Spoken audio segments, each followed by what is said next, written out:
Hello, welcome to your teacher classes. और आज हम लोग बच्चों प्रश्नावली 15.3 का क्वेश्चन नंबर 11 से बनाएंगे। ठीक है, क्वेश्चन नंबर 10 तक का वीडियो मैं अपलोड कर चुकी हूँ। तो चलिए क्वेश्चन देखते हैं। क्वेश्चन नंबर 11 क्या कह रहा है।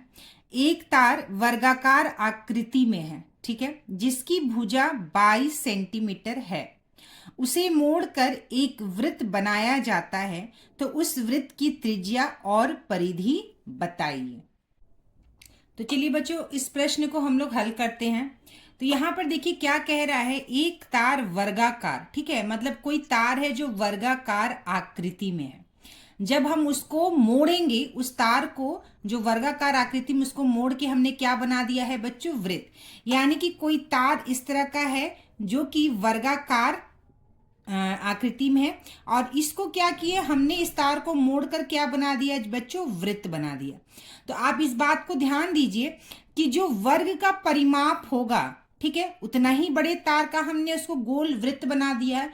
तो जो इसका परिमाप होगा, यानी वर्ग का जो परिमाप होगा, वो वृत्त की परिधि के क्या होगा बच्चों, बराबर होगा। वृत्त की परिधि के बराबर होगा, क्योंकि तार बराबर है और जो वर्ग का परिमाप है वही हमारे वृत्त के परिमाप यानी उसकी परिधि के बराबर होगा। तो हम यहाँ पर लिखेंगे, क्या लिखेंगे बच्चों, वर्ग, ठीक है, हम लिखेंगे वर्ग का परिमाप। ठीक है, वर्ग का परिमाप। हम ब्रैकेट में इसको लिख सकते हैं परिधि। ठीक है, ब्रैकेट में हम इसको लिख सकते हैं परिधि, जो कि बराबर होगा वृत्त के, ठीक है, वृत्त का परिधि। दोनों का क्या होगा बच्चों, परिधि, यानी कि जो उसका परिमाप है वो क्या होगा, बराबर होगा। तो चलिए बच्चों, अब यहां पर हम लोग देखते हैं वर्ग का परिमाप क्या होता है। ठीक है, तो वर्ग का परिमाप क्या होता है बच्चों, वर्ग का परिमाप होता है 4 गुना भुजा। ठीक है, वर्ग का परिमाप क्या होता है, 4 गुना भुजा। बराबर की जगह हम बराबर लिख देंगे वृत्त का परिधि। ठीक है, तो वृत्त का परिधि का सूत्र क्या होता है, 2πr। ठीक है, भुजा हमें दिया गया है, कितना दिया गया है बच्चों, भुजा हमें दिया गया 22 सेंटीमीटर। यहाँ पे सेंटीमीटर छूट गया है, 22 सेंटीमीटर है। ठीक है, तो हम भुजा की जगह लिख देंगे 22। तो 4 गुना 22 बराबर 2πr। अब यहां से हम r का वैल्यू, यानी r क्या है बच्चों, हमारा त्रिज्या है, r का वैल्यू हम निकाल लेंगे। ठीक है, तो 4 गुना 22 और r, तो r बराबर क्या हो जाएगा, r बराबर हो जाएगा बच्चों 4 गुना 22 बटे 2π। ठीक है, पाई की जगह हम क्या लिख देंगे, 22/7। तो 4 गुना 22 बटे 2 गुना, पाई का वैल्यू क्या है 22/7, तो 22/7। तो ये बटे में जो 7 होगा ये क्या हो जाएगा, ऊपर चला जाएगा, तो गुना 7 हो गया हमारा ये। तो 22 से 22 कट गया और 4 जो है यह 2 से कट गया। ठीक है, तो कितना आ गया बच्चों हमारा, 7 दूनी 14, यानी आर कितना आ गया बच्चों हमारा, 7 दूनी 14 सेंटीमीटर। तो हमें त्रिज्या मिल गया बच्चों कि आर हमारा क्या है, त्रिज्या, जो कि हमें कितना पता चल गया, 14 सेंटीमीटर। अब कह रहा है वृत्त की परिधि ज्ञात कीजिए। तो वृत्त का जो परिधि होता है, वृत्त का जो परिधि होता है उसका सूत्र हमें पता है बच्चों, वृत्त का परिधि का सूत्र होता है 2πr। r कितना है, 14 सेंटीमीटर। तो बराबर 2 गुना 22/7 गुना r के जगह हम रख देंगे 14। ठीक है, 14 जो है 7 से 2 बार में कट गया, तो हमारा उत्तर क्या आ गया, 22 दूनी 44, 44 दूनी 88 सेंटीमीटर। तो ये आ गया हमारा उत्तर, 88 सेंटीमीटर क्या हो गया, वृत्त का परिधि। तो चलिए बच्चों, हमारे पास दूसरा प्रश्न है। राहुल के पास एक वृत्ताकार तार है जिसकी त्रिज्या 7 सेंटीमीटर है। ठीक है, क्या उससे 11 सेंटीमीटर भुजा वाले वर्ग बनाए जा सकते हैं, अपने उत्तर की पुष्टि कीजिए।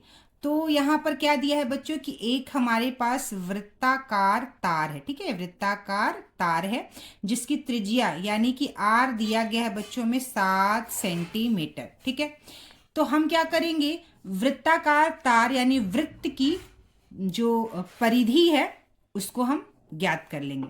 तो वृत्त का परिधि, ठीक है, तो वृत्त का जो है हम परिधि सबसे पहले हम ज्ञात कर लेंगे, क्योंकि हमारे पास जो तार है वो वृत्ताकार तार है। तो वृत्त का परिधि कितना होता है बच्चों, 2πr। ठीक है, आर हमें दिया गया है तो कितना हो गया 2 गुना पाई का वैल्यू 22/7 गुना आर हो गया हमारा 7, 7 और 7 कट गया तो ये कितना आ गया 22 दूनी 44 सेंटीमीटर। ये मिल गया हमको वृत्त का परिधि। ठीक है, वृत्त का परिधि। अब कह रहा है क्या उससे 11 सेंटीमीटर भुजा वाले वर्ग बनाए जा सकते हैं। ठीक है, यानी 11 सेंटीमीटर जो हमें वर्ग दिया गया है उसकी एक भुजा जो है वो कितना है बच्चों 11 सेंटीमीटर। ठीक है, यानी हमें चारों भुजा हमें वर्ग का 11 सेंटीमीटर 11 सेंटीमीटर और नीचे वाला भी हमें कितना बच्चों 11 सेंटीमीटर होना चाहिए। तो हमारे पास जो तार है वो 44 सेंटीमीटर का है। वृत्त की परिधि मतलब वो जो पूरा तार है वो हमारे पास 44 सेंटीमीटर है। ठीक है, तो क्या 44 सेंटीमीटर को हमें 4 भुजा बना, 44 सेंटीमीटर से हमको क्या करना है बच्चों 4 भुजा बनाना है। ठीक है, 4 भुजा बनाना है जिसका लंबाई 11 सेंटीमीटर हर भुजा का होना चाहिए। तो 44 सेंटीमीटर जो हमारे पास तार है हमें 4 भाग यानी बराबर भाग में बांटना है। ठीक है, 44 सेंटीमीटर के तार को हमें 4 बराबर भाग में बांटना है। तो हम लोग बांट के देखते हैं।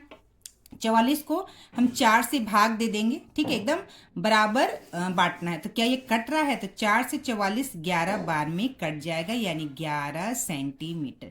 यानी कि 44 सेंटीमीटर को हम 11 बराबर भाग में 4 बराबर भाग में बांट सकते हैं। 11 सेंटीमीटर 11 यानी 11 सेंटीमीटर 11 सेंटीमीटर 11 सेंटीमीटर और 11 सेंटीमीटर 4 भाग में बांट सकते हैं और हम एक वर्गाकार बना सकते हैं आकृति जिसकी भुजा क्या क्या है बच्चों 11 सेंटीमीटर 11 सेंटीमीटर 11 सेंटीमीटर और ये 11 सेंटीमीटर का।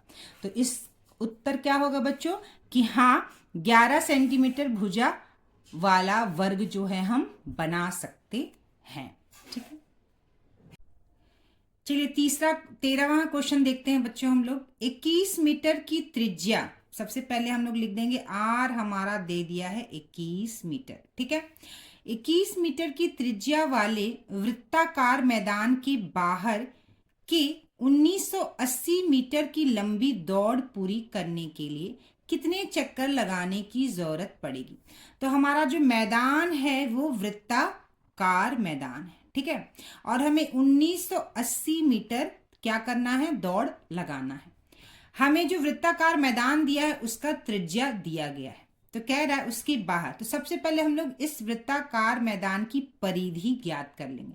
यानी परिधि क्या होता है उस वृत्ताकार मैदान का जो एक पूरा चक्कर लगाएंगे। ठीक है, यहां से जो शुरू करेंगे ऐसे चक्कर लगाते हुए जब यहां आएंगे वही हमारा परिधि होगा। यानी एक चक्कर जो है वो उसके परिधि के बराबर होगा। ठीक है, तो वृत्त का परिधि हम लोग सबसे पहले ज्ञात कर लेंगे। तो वृत्त का परिधि क्या हो गया बच्चों बराबर 2 पाई आर।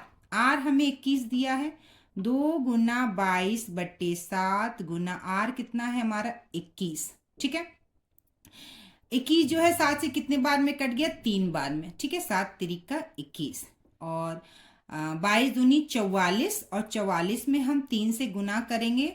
4 तिरिका 12 1 लगा 4 तिरिका 12 1 क्या 13 132 यानी आ गया हमारा 132 मीटर वृत्त का परिधि।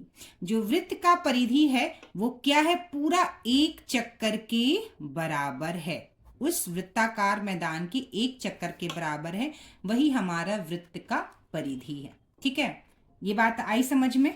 ठीक है, अब ये पूछ रहा है कि 1980 मीटर की पूरी लंबी दौड़ लगानी है। ठीक है, उस गोलाकार मैदान की तो हमें कितने चक्कर लगाने होंगे। तो एक चक्कर का 132 मीटर हमारा यहाँ पे दिया हुआ है। यानी हम कह सकते हैं कि 132 मीटर जब हम पूरा दौड़ रहे हैं तो हम एक चक्कर लगा रहे हैं। ठीक है, ठीक है, 132 मीटर यानी पूरा एक चक्कर, यानी ये पूरा जो वृत्त का परिधि 132 मीटर निकला है यही एक चक्कर के बराबर है। यानी 132 मीटर जब दौड़ रहे हैं तो पूरा एक चक्कर पूरा हो रहा है। और हमें कितना दौड़ना है 1980 मीटर। तो 1980 मीटर दौड़ेंगे उसके लिए क्या करेंगे 1/8 132 गुना 1980। ठीक है, अब क्या करेंगे, हम इसको भाग दे देंगे। 1980 में 132 से हम क्या करेंगे, भाग देंगे। भाग दे के देखेंगे कि हमारा उत्तर क्या आ रहा है। तो 1980 में जब हम, चलिए 132 से भाग देते हैं। ये एक बार में गया 132, 8 में से 2 गया 6, 9 में से 3 गया 6 और ये हो गया कट गया 660। अब 132 में हम किससे गुना करें, 5 से गुना करके देखते हैं। 5 दूनी 10, एक लगा हाथ में, 5 3 का 15, 1 16, एक लगा हाथ में, 5 1 5 और ये हो गया 1 जोड़ 6, 660। यानी ये एक बार में गया था, अब ये 5 बार में गया 660 और ये हमारा पूरा कट गया। यानी कितना हो गया बच्चों, ये 15 बार में, यानी 15 चक्कर पूरा। ठीक है, यानी कि जब 1980 मीटर हम दौड़ेंगे, मतलब जब दौड़ेंगे, दौड़ लगाएंगे तो कितना चक्कर लगाना पड़ेगा बच्चों, हमें 15 चक्कर पूरा। यही हमारा उत्तर आ गया। ठीक है, 1980 मीटर जब दौड़ेंगे तो हमें पूरा 15 चक्कर लगाएंगे, तब जाके 1980 मीटर दौड़ पूरी होगी। ठीक है, एक चक्कर 132 मीटर के बराबर है। 1980 मीटर जो है वो 15 चक्कर लगाने पड़ेंगे। ठीक है।